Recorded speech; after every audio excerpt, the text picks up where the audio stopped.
ጊዜ እግዚአብሔር ድደልያ ሓንቲ ነገር እንታይ እምነት ኩሉ ጊዜ ሰይጣን ድደልያ ሓንቲ ነገር ካባና ከንታያ እምነት ንእምነትና እግዚአብሔር ይደልዮ ንእምነትና ሰይጣን ይደልዮ ደድሕረና ዝኸይድ ንምንም ነገር ደልዩ ኣይኮነን ናምበር 1 ድደልዮ ሰይጣን እቲ ተተንከፈ ደድሕረና እንተመፀ ሓንቲ ነገር ጥራሕ እዩ ዝደሊ እምነትካ ክወስድ ከምኡ ኢልዎ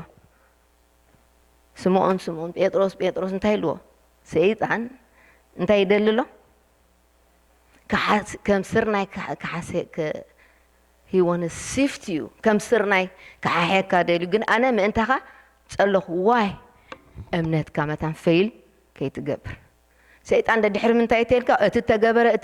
እትተገበረ ናይ መጨረሻ ዲዛየር እቲ እምነትና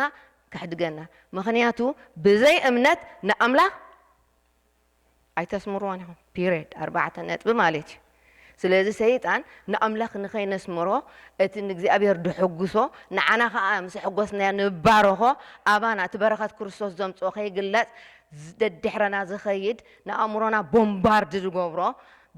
ከይንኣምን ማለት እዩ ቃል እግዚአብሔር ኣባና ሓዲሩ ናብ እምነት ክስታይ ኮይኑ ንእግዚአብሔር ከይሕጉሶ ሞት ዝደለናዮ ናይ እግዚአብሔር ሓሳብ ዝደለናዮ ከይግለጽ ኣባና ኩሉ ግዜ ንኣእምሮና ቦምባርድ ዝገብሮ ናይ ሰይጣን መንፈስ that's why ኣእምሮና every day